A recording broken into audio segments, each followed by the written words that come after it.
Hey, what's up, everybody, and welcome back to News Dose. And I mean, we have heard a lot about Starfield. We've heard all the opinions, the naysayers, the discourse, the apparent lack of marketing that is still laughable, and so on and so forth. I've truthfully never seen a single game get as much bizarre discourse as Starfield has. It really just goes to show you the impact of this game. People are absolutely losing their minds, and people just cannot stop talking about it. And, well, I'd say that Xbox just revealed exactly why. They announced some absolutely insane launch numbers, and this is just wow. But we'll get into that today. But then we'll also talk about the Nintendo Switch 2, because there is yet another leak to talk about. They continue to roll in, and this actually kind of piggybacks off of yesterday's rumor. If you missed that video, definitely go check that out. But it continues to sound like the Switch successor is going to be a pretty significant upgrade, and we will talk about that today. As always, though, we do have a lot to get into, so without any further ado, let's just go and jump right into it, starting off with the Tokyo Game Show. TGS 2023 will be running from September 21st to the 24th, and from the sounds of it, this is going to be a pretty big event this year. A lot of different publishers are showing up. From Square Enix, you have Capcom, Sega and Atlus is going to be there, and then also Xbox as well. They announced they will be returning this year with a digital broadcast that you can watch on YouTube, and they're setting expectations ahead of time. This is what they said. Players can expect to hear progress updates from Xbox and Bethesda Softworks, and see a creatively diverse collection of games from creators predominantly located in Japan and across Asia. We'll also share exciting new games coming to Game Pass, which continues to grow with great content from teams all around Asia. So the main focus here obviously is going to be on Asian developers, but there's likely going to be some surprises here, and that's definitely what you're going to want to tune in for. I think that if you are a Game Pass subscriber, and especially if you like Japanese games, this is going to be an event worth keeping an eye on. I believe last year they actually surprised fans with Ni no Kuni for Xbox. That's actually a great series. If you haven't checked it out, I do recommend it. And in fact, Level 5, the studio behind Ni no Kuni, they're also going to be at TGS. Could they maybe make some more Xbox announcements here? I mean, I honestly don't know, but my point is that it's one of the many possibilities. There's also a possibility that Square Enix could announce something else Xbox related. We now know that they are working together once again, so maybe they have something in store. Either which way, though, again, TGS 2023 continues to sound like a worthwhile event, and apparently, you Xbox fans might want to tune in.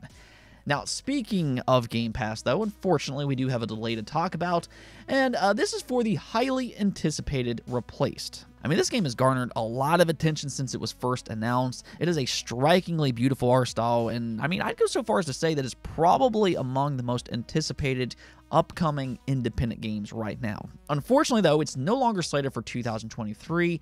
This is what they said.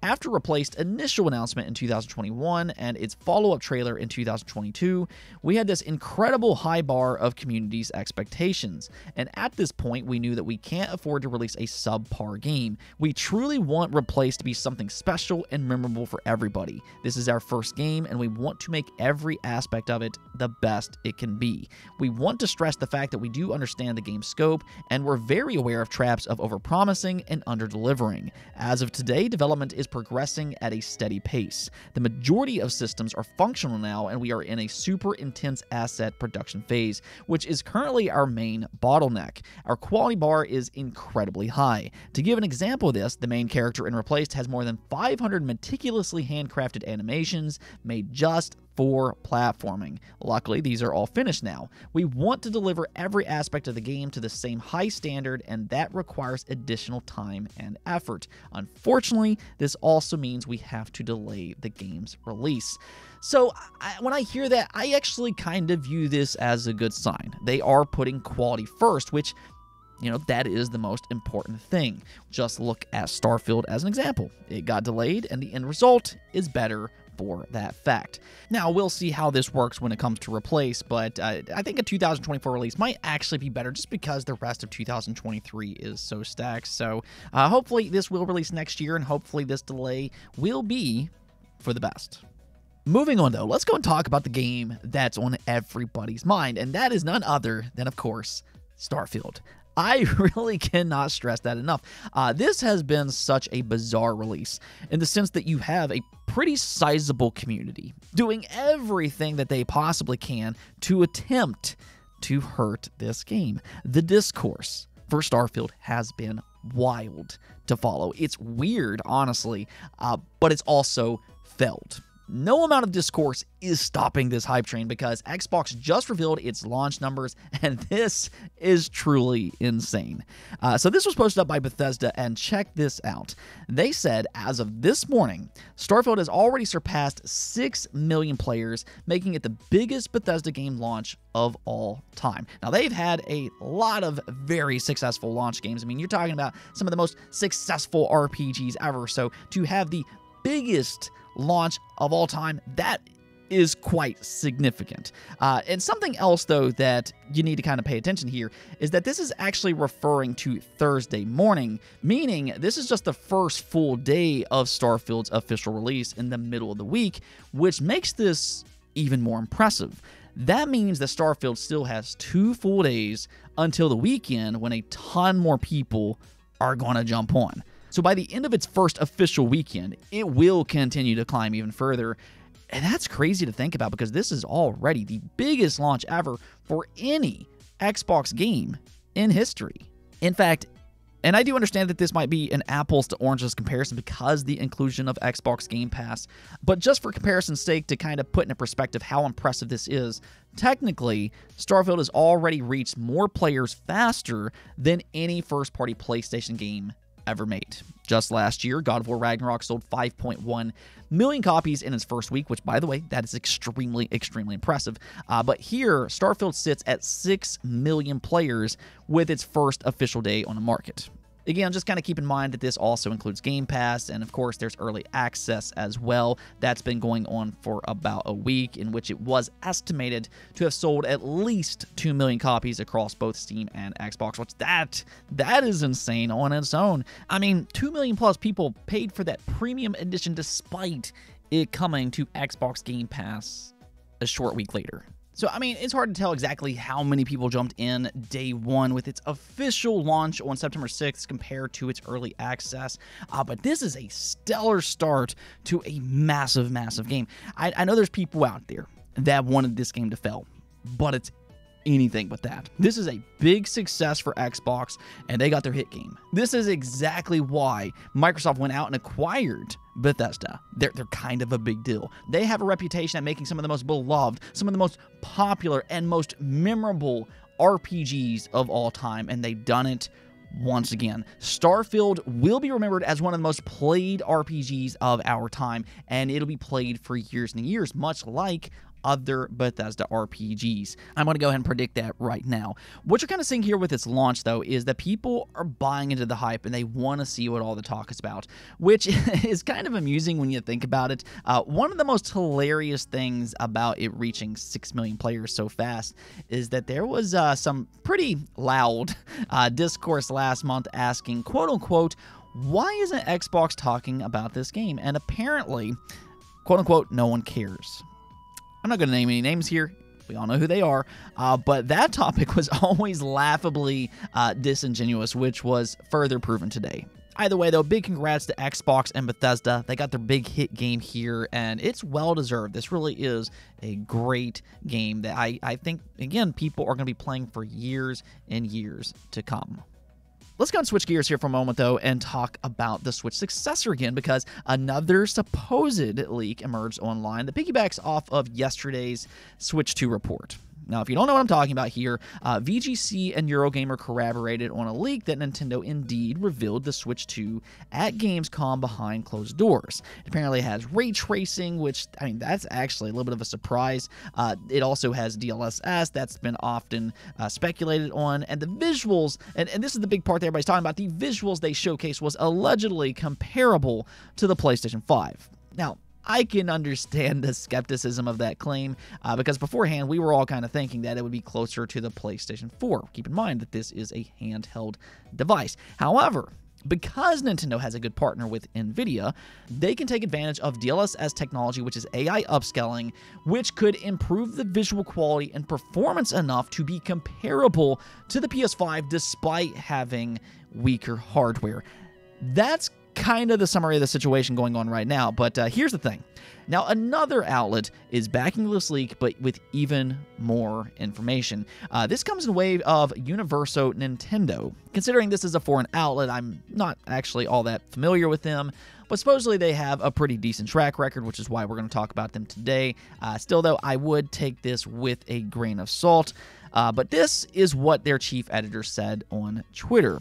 Per my sources now, the version of DLSS shown behind closed doors by the Nintendo Switch 2 tech demo was 3.1 and not 3.5 as reported or pointed out by Eurogamer. Keep in mind that this could change the further it gets in development, but continuing on, ray tracing is indeed possible, and the RAM, I was told, was 12 gigabytes for consumer rumor. So that is really interesting because if this is true, this once again shows you that the Switch 2 is going to be a ginormous leap in power for Nintendo. And this is something that we're not typically used to seeing.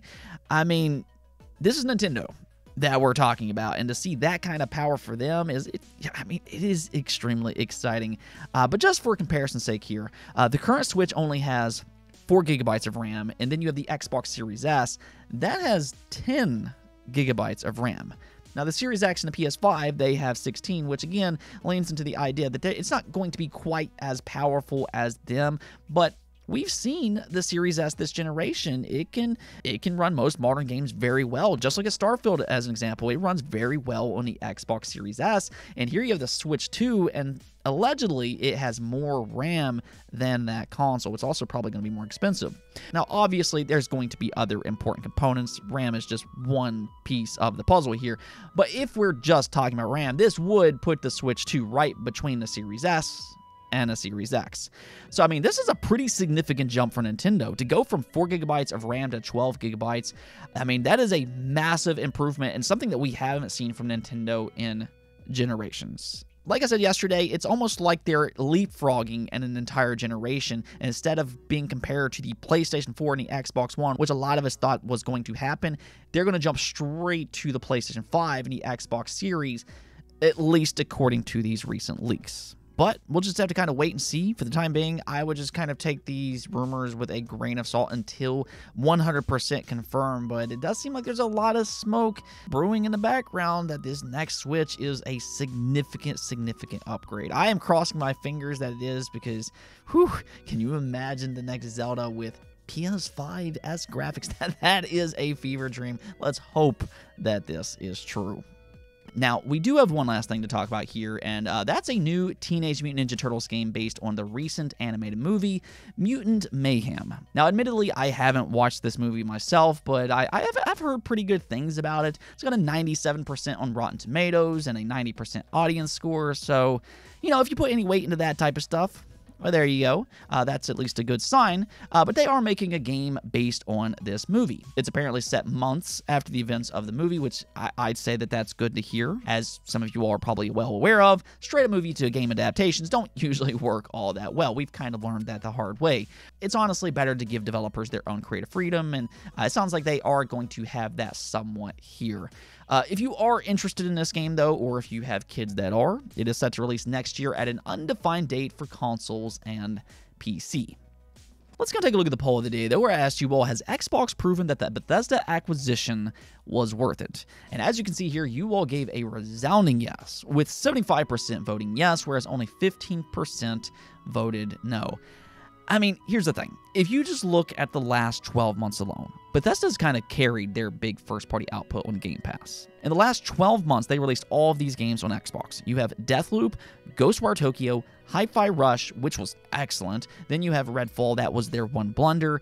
Then they released Quake 2, and then obviously, they just launched Starfield. I mean, that is a great lineup of games. Not just a good lineup, that is a great lineup of games, which all launched directly into Game Pass. Now, Starfield is obviously huge. It's one of the most talked about games of 2023. It will be one of the most played games of the year as well. It also has an 88 overall score on OpenCritic with 123 reviews. And then, of course, you have Hi-Fi Rush. That has an 89, and it's also a legitimate Game of the Year candidate. So those are two excellent, completely new games that released this year.